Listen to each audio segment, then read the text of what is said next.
Hello and welcome to an all-new Marvel cast, Explosion Network's hub of all things Marvel, a place to talk about everything MCU and beyond, from Avengers and Offenders to Truth and Asher and Tooth Grinder. My name's Ashley Hobley, the Explosion Network's strongest Avenger, and joining me today, the astonishing Dylan Blight. I too have a god bod. I definitely have a dud bod, so I mean, we have taken care of both ends of the spectrum. Yeah, so today, just over a month after we got our first trailer, we've got the official trailer for Thor: Love and Thunder. The old ex-girlfriend. What's it been, like 3-4 years? 8 years, 7 months and 6 days, give or take. Am I sensing feelings? Well, you're right. The only ones who gods care about is themselves. So this is my vow. All gods will die. Giving us our first look at Christian Bale as Gorr the God Butcher. A little bit more of Natalie Portman as Jane Foster's Thor. Of course, we get more Chris Hemsworth as Thor. Tessa Thompson as Valkyrie. We also get a first look at Russell Crowe as Zeus. But Dylan, what did you think of this trailer? Yeah, it was really good. My one takeaway though is I'm like seeing Christian Bale. I'm like, cool. But also, I don't know. I kind of like, it was like, you see everything set up in the movie. And I'm getting that whole like vibe of, again, like, do we even need a villain? Like, I feel like there's, you know what I mean? Like, I almost feel like Thor dealing with everything, trying to get his life back together, everything with the Guardians, then you introduce Jane Foster, Thor, like, I just often, this is something I bring up in a lot of these movies where I'm like, surely there's enough here that you don't even need a villain. Like there's enough to just tell an interesting story. But you need somebody to beat at the end. Yeah, I know. It's just, I'll see. Like, maybe I'll eat my words later, but just based off the trailer, not to say that Christian Bale does, like, it's not, I'm not saying he looks bad. It's just the element from the trailer I was the least interested in. Okay, that's interesting. I really liked it. I think, again, it's very much in the tone of these Taika films. Very humor-based and forward. But, yeah, I think Gorr, who's obviously I don't think he's a character who sticks around. I think he's only in like one arc of the Thor comics, but has like a pretty big impact. This being that kills gods. So, I mean, he makes a good villain to get as a catalyst to get all these characters back together. Really good. I think, it's great that it looks like he's like wearing makeup rather than like full CG face. Love that, there aren't some good CGI characters in the MCU, but he looks great. I think it's really interesting that a lot of his shots are very grayscaled, especially towards the end. It's like there's no color at all. Yeah, like he's sucking the color out of the world or something. Yeah. So I'll be interested to see whether that's a story point or that's just like a stylistic thing he's chosen to do. It's like Taika's done to like highlight it for some reason. Wasn't the Valkyrie section in Ragnarok black and white, or am I thinking? I don't think it was. I mean, it had like muted colors. It was definitely stylized, yeah. Yeah. But yeah, I think that looks really cool.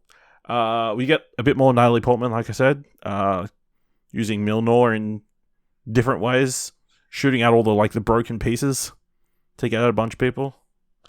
So she looks really great.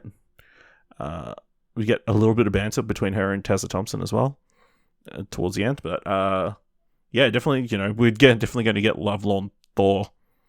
Lots of awkward scenes, I would assume, of him secretly pining or not so secretly pining.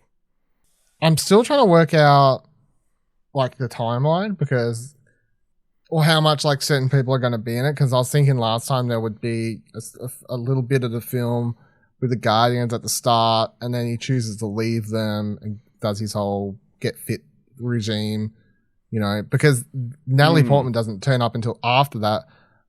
Like, it seems that scene the first time we saw it in the teaser, of course, her catching Mew Mew, But she that appears to be like the first time she shows up in the movie, at least based off what's in this trailer. But then I was thinking maybe he'd spend like maybe 20 minutes or so with the Guardians before we sort of get to the get fit Thor part. I don't know. I mean, he's fit with them, so. Is he? Oh, he is.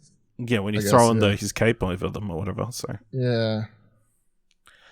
Don't know. I'm just trying to work out how much they're even in it. Yeah, I think don't expect too much is what is my guess. Yeah. I think they're definitely there as a starting off point, and getting him to another galaxy away from Earth, is a major priority. And obviously they don't feature very heavily. I think there's like one shot of Drax and Peter Quill? Karen Gillan's Gamora? No, Nebula. Nebula, that's the one. Of them in the movie. Other than that, it's like they're completely gone. Even in the shot where he's throwing the cape, I don't think I saw them, but yeah. Yeah, I think it'll be interesting to see if it is. I think one of your problems with Ragnarok, it was too much, right? Your main problem was, it was taking things not serious enough. My main problem is that the humor undermines the seriousness too much. Okay. With that film. And that's not something I think Taika gets wrong all the time, because I'm a big fan of like all his other movies. And again, I don't hate that film as much as it's a fucking meme. It's maybe, yeah. I just don't like it as much as everyone else. But I do feel like in that movie, he like the humor just was too much at times. And my example was always, even though there are other points, but my example is always the moment that Bruce chose to jump out of that plane and turn into Hulk, even though they'd already set it up and said that he thought if he turned into Hulk, he would never be able to turn back into Bruce again. To me, that's like such a big choice as a character, and it's played as a pancake landing on the Rainbow Road joke. Good joke.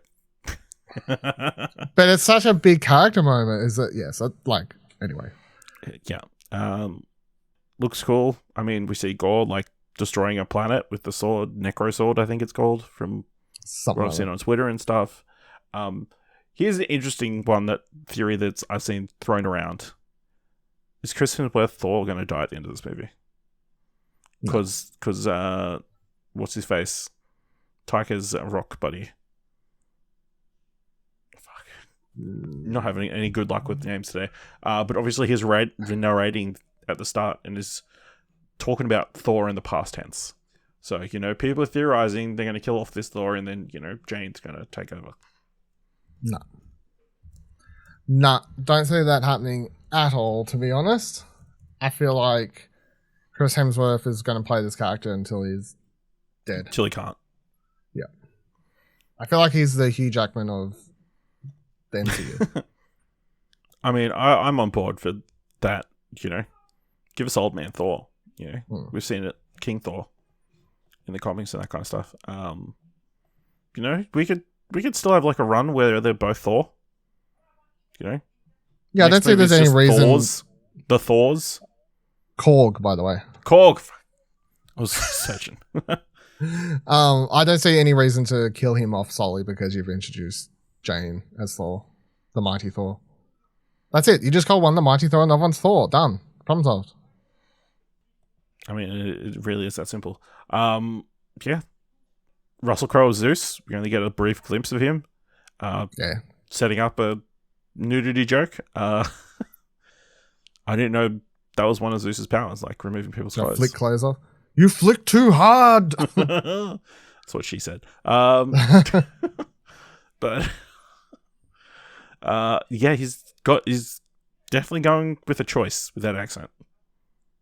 Yeah, I know. I mean, it's maybe a director choice. I don't know, but I really assume he's in the movie for like 10 years. He's totally going to die. Zeus? Gorr's going to kill him, yeah. Yeah, Gorr's going to show up and kill him, yeah.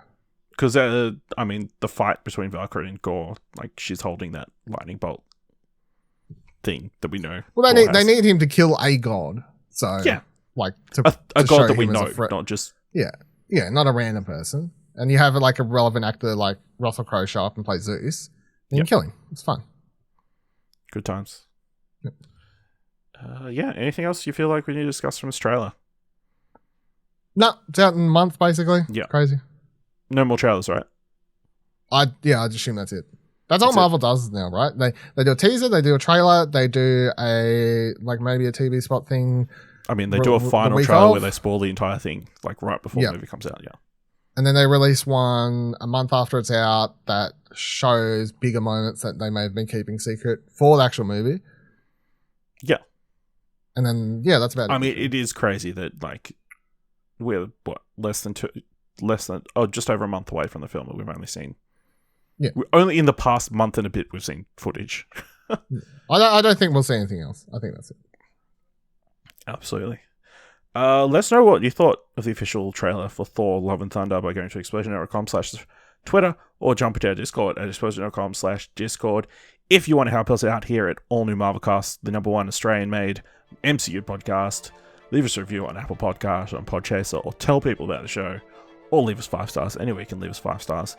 And if you like what we do here, leave it, and you think it's worth $1, head on over to our Coach page at explosioner.com/support.